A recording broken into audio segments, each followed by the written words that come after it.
Excelaron, an Australian oil exploration company, had proposed last year to drill 2 wells and to truck the oil down Wasna Road through the Wasna Valley and past several of the local schools through the village of Arroyo Grande out to US 101 for refinement. County residents discovered their plan, brought this to the board's attention, and now we have a draft environmental impact report revealing the true scope of their plan. Instead of using this windy country road, which was a bad idea to begin with, now they are talking about trucking the oil to Highway 166 across a road which is flooded a good portion of the year, up to 340 days out of the year.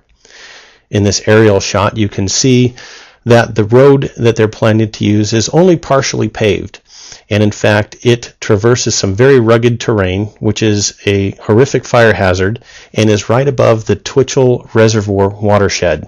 You can see the flooded portion there in the distance of this shot.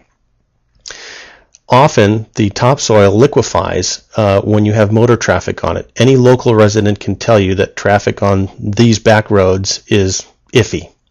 And the jobs that they're talking about generating during the 340 days that this road is flooded, where do those jobs go? Taxes are going to be adversely affected with the reduction of property tax revenue. Oil exploration in SLO County is a great idea if it makes sense. This is just a bad idea. Remember Avila Beach? I don't think many of us can forget the catastrophe that occurred in Avila Beach. Luckily, there was a lot of money that was available from the oil companies to rectify the problem. Then we had the diluent spills out in Guadalupe Dunes.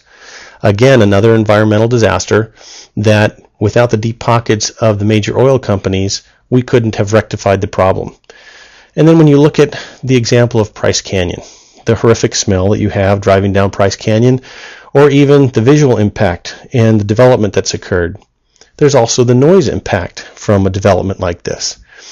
Excelaron has actually claimed 9,000 acres of development for what? For removing oil to be used for road tar. Really? Let's make the right decision. I don't think that oil exploration and trucking of oil through back roads is a good idea. Look at the solar plan out in Carrizo Plains and the taxes and the revenue that are going to be generated from those kinds of programs. This program just does not make sense for this county.